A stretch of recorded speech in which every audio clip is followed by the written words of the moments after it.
so pleased that I had this idea together with my parents, my wife, to start a foundation 21 years ago. So hopefully one day we can look back and celebrate achievements, but also really make a difference in kids' lives.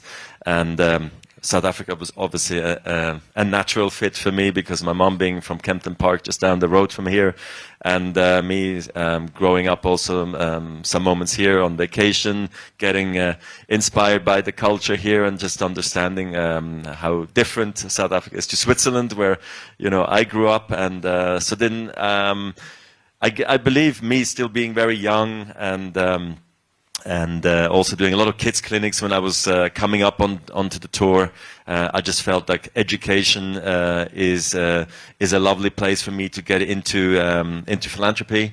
I struggled to go to school, not in the worst way, but I want to play sports, so in Switzerland we have to go to school, and in South Africa or in Southern Africa or in Africa and in a lot of places around the world, it's a privilege to go to school. So I just felt that was a lovely way to start, and I really wanted to learn by doing, by starting early, because I was still so young. I didn't know about transparency and about having a board and having meetings and all these things. So as I grew older, I got more into it and start to understand and learn much more, and I'm so proud that the impact we've been able to drive over the last, especially the last, I'd say 15 years, ever since the foundation really has taken flight. How do you start believing beyond your circumstance?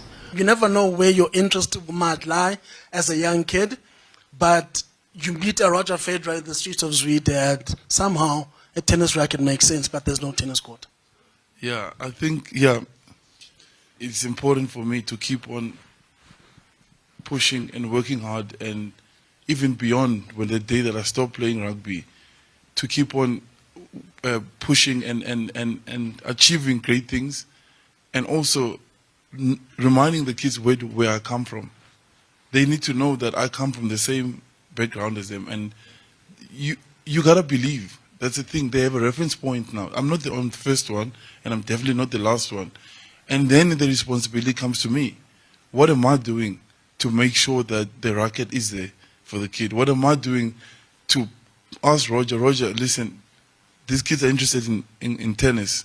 How can we work together to make sure that it is available there? We actually have one in my township, just so you know. Your township don't have. My township, we have one, we have one. So I think it's important for me to keep on pushing hard, working in my career, but also going back. Actually, that's the important thing. I need to keep on going back home and letting the kids know. I have a project in my community, that Rachel and the team started, and it's called Siya Kolisi. I actually haven't been to visit the children. I'm going after going with Roger. I've rugby schedule is so hectic. I want to go home, and I actually want to sit and talk to those kids and just remind them that it looks difficult right now. It doesn't look possible right now, but it is possible. And the biggest thing, they got to believe in themselves. Because it's not going to come from your mother. It's not going to come from your father. They couldn't do it. Sometimes they don't give you that kind of encouragement. Sometimes it comes from your teacher. That's why I encourage teachers that what they say to children is so important. That my life was changed by Tatu Erickson. He believed in me, and he gave me the motivation that I needed, And that's why it's important for the work that we're doing in the sport that's available after school, And actually, the biggest thing is me being them touching me and understanding that I'm just like them. I sat in the same lines as them. I had the same irration, we call it, where you get a meal. That is the only thing I had to keep me going the rest of the day, doing homework, schoolwork, and whatever chores I had at home. 1 meal a day. Same for them. They're getting a little bit more now, because I always said, myself and Rachel said, we want to make it better than it was for me. We don't want to make it the same. So